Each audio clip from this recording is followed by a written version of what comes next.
Hello, everyone. Welcome to my channel. I am Renée-Suzanne. A really special hello to my really special subscribers, and a welcome to any of you who are new here and perhaps just passing through. As you can see from the title, we are going to look at an interview that has been done just 5 months ago with Floor Jansen, Floor Jansen, done by the wonderful vocal teacher known on YouTube as the Charismatic Voice. Now, this is almost a 2-hour video, so we are going to just hit some highlights, but I encourage you all to go and watch the full video, as Floor Jansen is a lead singer to the band Nightwish and a very interesting person. So here we are. Welcome back to the Charismatic Voice, everybody.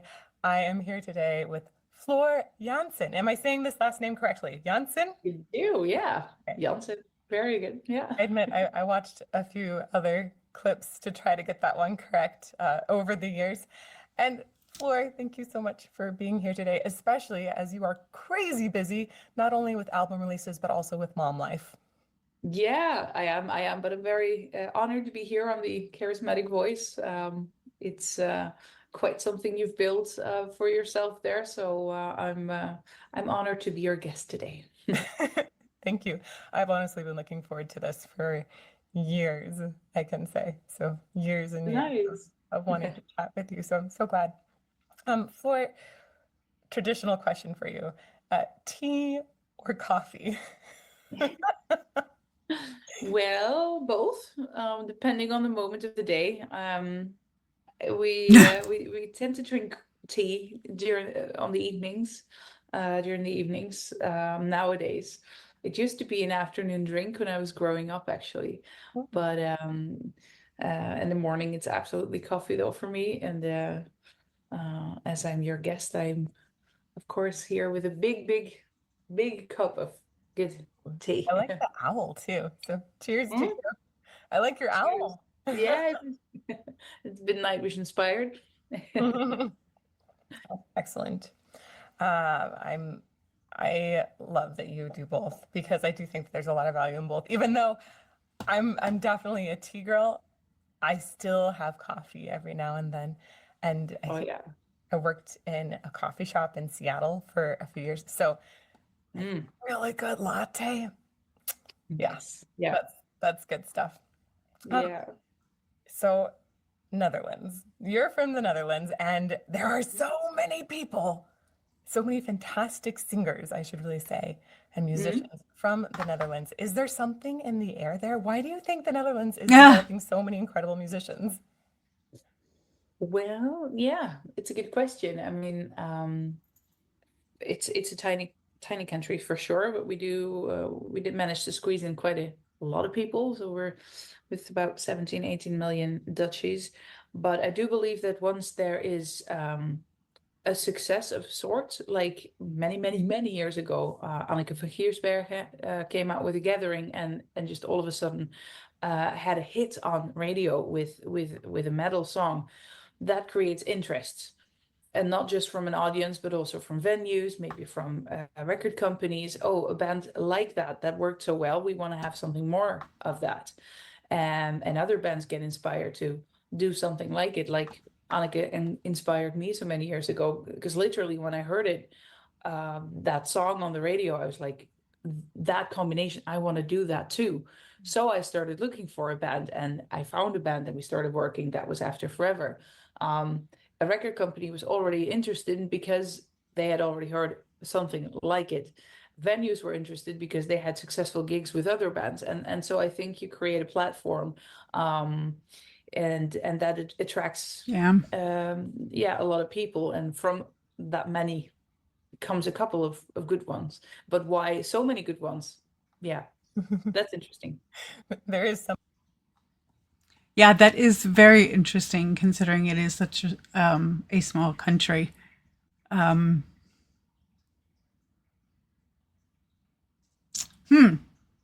Very, very interesting.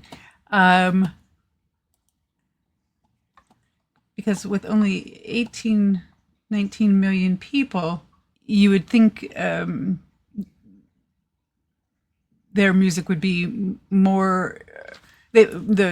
The Dutch people would be more interested in music from other countries, and perhaps they are, but they are very good at producing good musicians, whether it's singers like Floor or other bands as well. We are going to skip ahead. Coming into Nightwish, starting to tell the Nightwish stories, not writing them myself, but stories already told also by other singers, really had to sort of optimize the storytelling function and use all that technique to make sure that the message came across, and to really use all those different styles, since the music itself is so challenging to do. That's where I really embarked on a whole new journey, I would say, to use it to its full capacity. I love that. I love that so much. I just want to say, like, I feel that I've been on a similar journey in opera things, where at one point I was just after technique, and Yeah. and it's always important just not to lose sight of message. For me, I always do lots of journaling before a performance, or even now before I'm recording different videos or trying to figure out what I want to record. I'll journal to try and find what is my truth in a day. Yeah. How can I best communicate that to my audience? So I recommend journaling to people to help with that message building. But I imagine you have found so many more ways to help infuse meaning and message into your singing. Do you want to share some of them? Interesting. Well, the first thought that comes Very to mind interesting. actually is back to your opera, because I studied opera, but very briefly on the conservatory in the Netherlands. And my vocal teacher said, next to vocal, I really want you to work with a drama teacher who's going to tell you which part of the story that you are in. Because I wasn't doing the whole opera, I would sing a song An from aria. Uh-huh. an aria from, yeah. So you kind of step right into the middle of a very terrible story. Often it's terrible. The character goes through hell and back, and it's always terrible misery. So and sometimes you would sing it in German, or you would sing it in German. I can still fathom, but Italian, most of it, yeah, no. Or I can run it through Google Translator. But that's besides the point. The fact that most of the Dutch people anyway in your audience, if you would sing it, would get you word by word in Italian. It's also zero. Interesting. So you can put as much as you want into words, but they won't get it. So the message needs to get through. And from there, I learned a lot from that teacher, that would help me to tell the story basically from and so it wasn't just acting. But what's interesting with opera is that it's a written story. It's already there. Yeah. You're going to have a director, and you're going to have somebody who's going to tell you what to wear, where to stand, how to breathe. It's very conducted, as where my world is free. I can do whatever I want, which has an advantage that I can do whatever I want. The downside is where to fucking start, right? Oh no, you're good. It's really like, oof, where do how do you do that? So I guess, like I said, for me, that focus wasn't so much in until I started to get these lessons from that teacher, that I was like, okay, if I'm going to tell my own stories, I want to make sure that I tell them from my own experience, because that's Right. all I have. But I want you to recognize it, and you and you and you and everybody who's going to listen to it has to listen, has to feel it before getting it. It's yeah. And how to do that, yeah. I guess in essence, I really feel that you have to mean it. You have to really through and through understand what you sing. Mhm. and mean it. It can't just be, yeah. I I love a performance of you singing O mio bambino caro. Mhm. Okay, we are going to skip ahead again. Um, but I find it very interesting that the charismatic voice uses actual writing down journalism to figure out what she wants to sing about, what she wants to react to on YouTube before a performance. But Flora Jansen,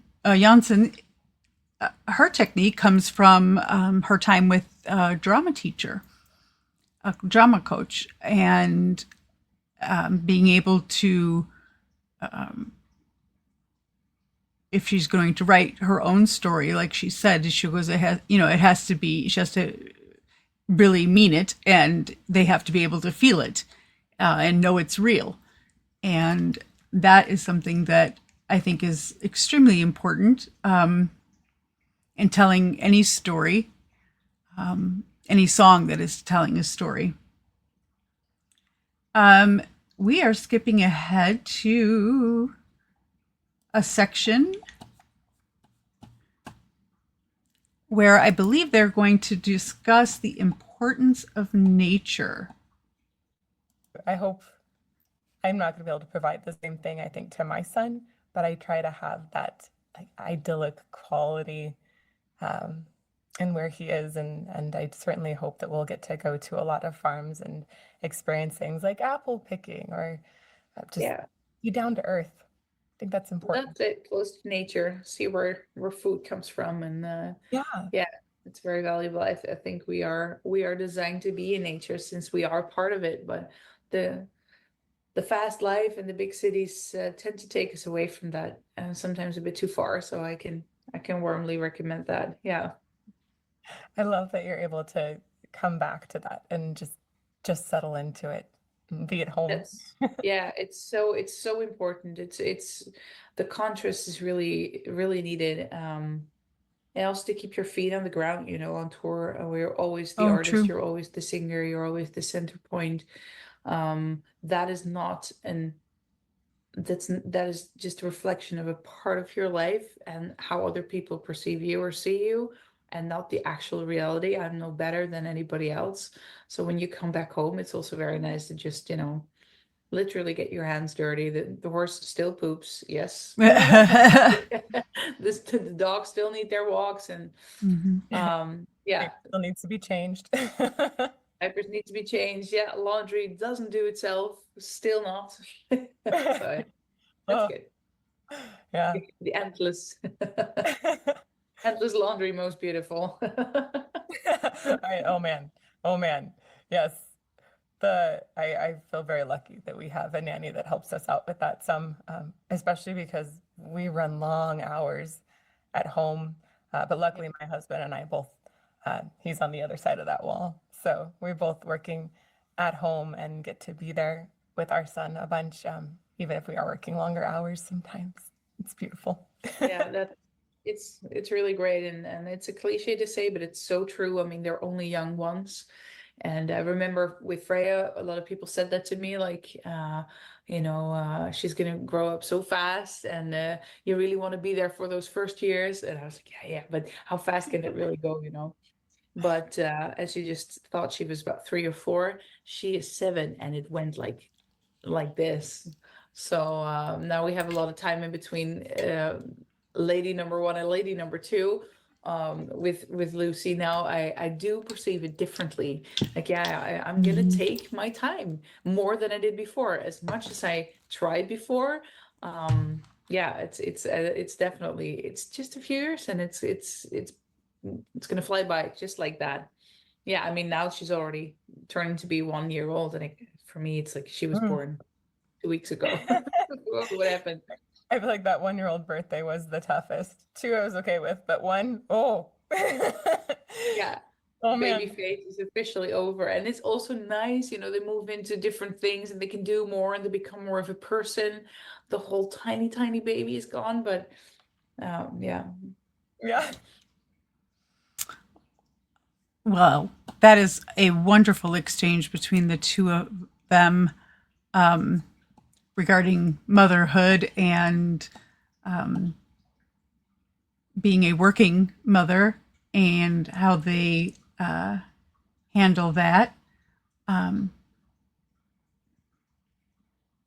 would like to now pick up with the two of them discussing a little bit of their vocal training. I believe that. That's what carries you through, man. And you've had so much discipline to just keep that in your life, even when you're on that time off of tour. I know some artists are more likely to just take that totally off. It sounds like you Yeah. keep it going. You keep training. Yeah. I don't think I've stood in front of the mirror training at home for years, apart from warming up my voice if I'm gonna record something, or so I don't have to actually train like that anymore. Or maybe I should, but I have not been doing that thus far. Better said. There's always more to learn for sure, but just by keep doing it, the voice has been keeping up really well, and I've been able to unlock new sounds and find new ways of using it. It's not like you stop learning, or the whole evolvement of your vocal cords. It's an ongoing thing. It's really an interesting process, really. You just said something that I want to dig into a little bit. I'm a little bit obsessed right now with understanding how distortion or harsh vocalizations are created. We actually we had this whole campaign to fund vocal research on artists like you think about Tatiana Shmailuk or Elisa White Blues, people that are really making extraordinary growth. And you did this earlier in your career too. I think it was with Revamp. I want to say I was looking at a clip. Or Yours is an Empty Hope you did with Nightwish as well, where you're creating these just extraordinary distortions. You mentioned Sadolin earlier too. She has some great research on this.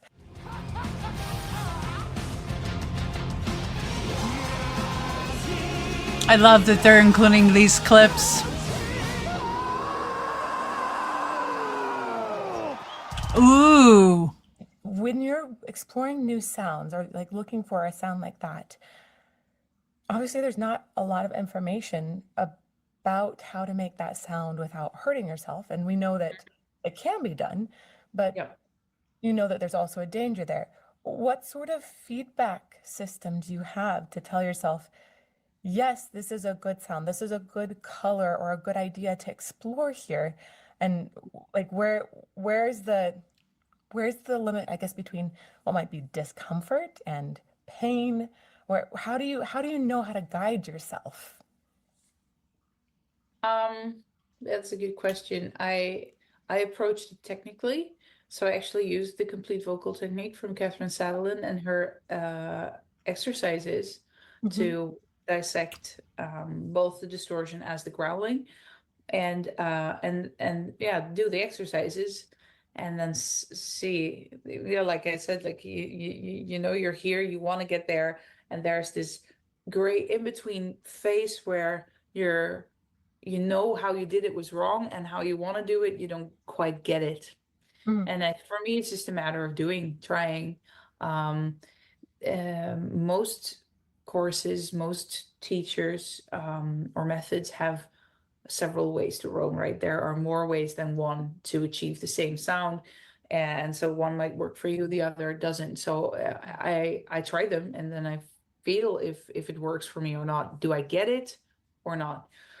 And give myself the time to start feeling it.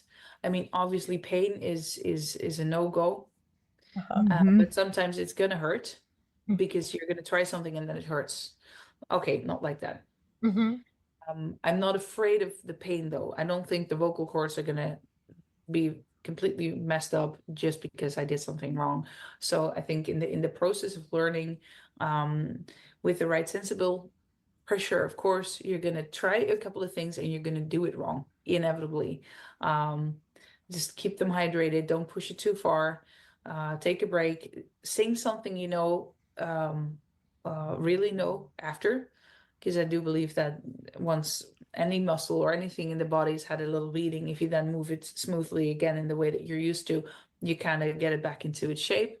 That's a good idea. That's how I did it. And I never sang anything rough, only during concerts. So I had this super clean sound. I could not get anything rough on until a little bit into After Forever. I noticed that this rough sound could come up every now and then, but if I would try it in the studio or at home, it would just not come, and then I would do it forced. So, which, yeah, I missed the energy from a live show. That was one thing that I kind of needed to tap into. And on the other hand, all of those distorted sounds are much softer in volume than clear sounds. That I didn't quite get. And I think that's super important, like rule number one thing to know about it, because it's not going to be as loud. It sounds big, and especially in a metal band with electrical boost through a microphone, it's going to sound huge. But acoustically, it's softer. And if you can stick to that, then yeah, rule number one. So that was a bit of my journey there. I find that interesting, that the two of them have different ways of experiencing and learning and trying to make that stretch to make those noises, those sounds, those, as they call them, distortions. I did not know that they call them distortions, but and that they were actually quieter when you make them, and than your pure singing voice, and they have to electronically boost that with the microphone to make it sound is huge. Very interesting. I'm going to skip ahead here to a section called Whiskey and Cigars. So I don't know what this is about, but let's see. Yeah, I am reminded of a story I read that, wasn't it an offer of whiskey and cigar that basically got into the conversation that shifted your whole life into being with this wonderful husband and now Yeah. 2 children? That's it. Yeah, beginning of I think it was, well, we had 6 weeks in the States, and then I think it was 3 or 4 more in South America that I started, and I started with whiskey and cigars. Yeah, I mean, I would not drink a bottle, and I would not smoke a cigar by myself and through my lungs and all of that, but a little bit of that, super, super nice, so relaxing. And yeah, I happened to meet this lovely Swedish man while I was just about to immigrate to Finland. Great timing. Yeah, but yes, the rest is history. We're married and we live in Sweden with our 2 girls. So yeah. It's just so sweet. I love that. I love that it was just coming from a relaxing moment together too. Definitely. Yep. Good things come from that. Yeah, that's wonderful. I was challenged for so long by reflux, and I got in that worry hole. I call my worry holes sometimes like toilet bowl loops, where like I feel like I'm being flushed down a toilet with my thoughts, and Yeah. we worry more and more about how something's feeling. And it wasn't until I just stopped worrying about it that the reflux went away. Like I could do anything to try and lessen it, and I was still on these drugs to reduce it, all of those things, because it's really bad for voice. But Yeah. I stopped caring so much. It was fine. Wow. Yeah, And that is interesting. Having a medical condition like reflux, like she said, and of course it being bad for your voice and for singing, that literally the mind cured a change in the mindset, I should say, cured the medical issue. She stopped worrying so much about it and about trying to, sing through it and wanting it to go away, etc. I'm sure. And then it was gone, which is phenomenal. There you go. Yeah, I mean, it's a powerful machine, that thing up here. You can think yourself sick for sure without any problem. And since I'm convinced that a lot of our physical problems come from mental problems or stress, yeah, it's very important to have fun.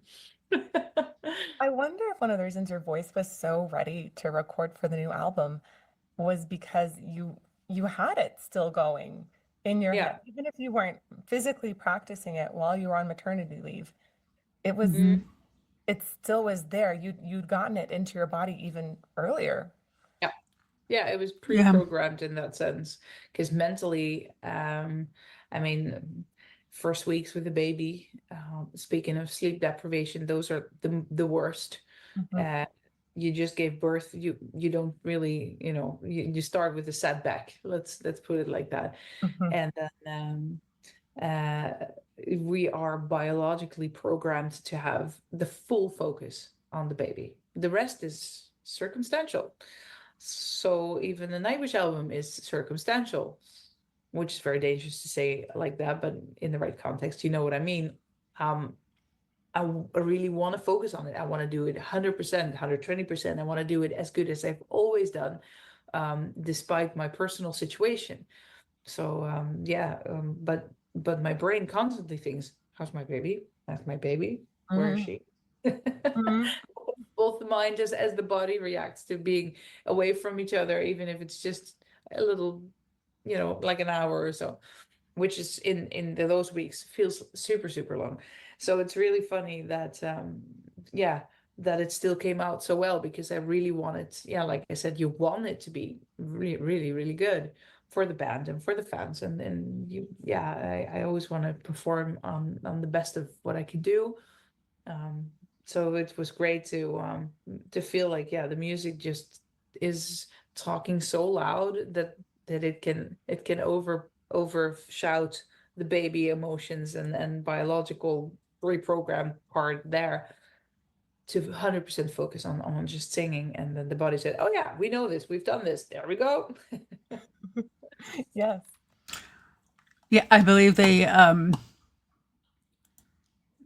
that in other terms is often called muscle memory, where if you've done something enough times, the body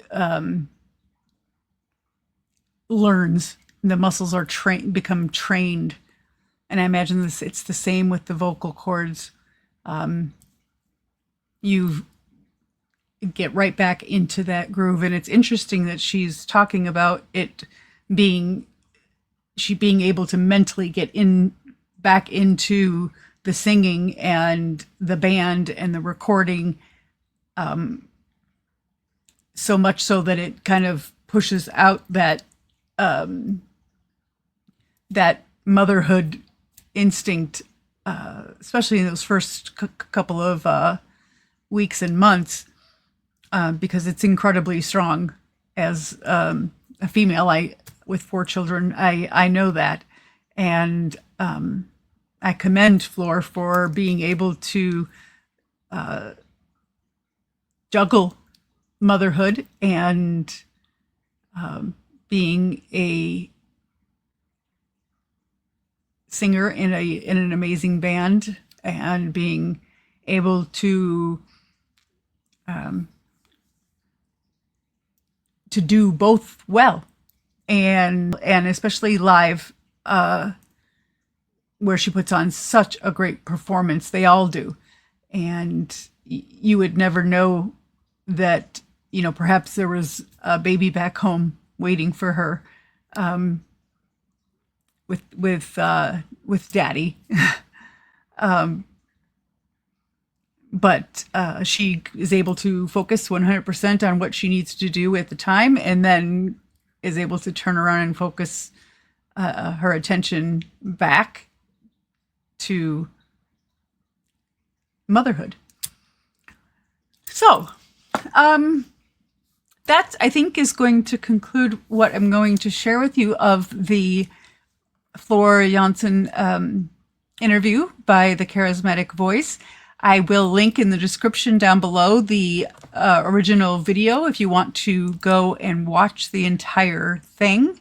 It is a wonderful interview. It was, like I said, done only 5 months ago. And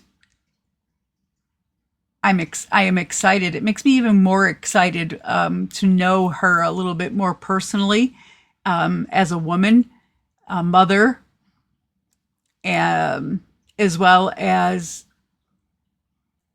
some of her singing techniques, her background.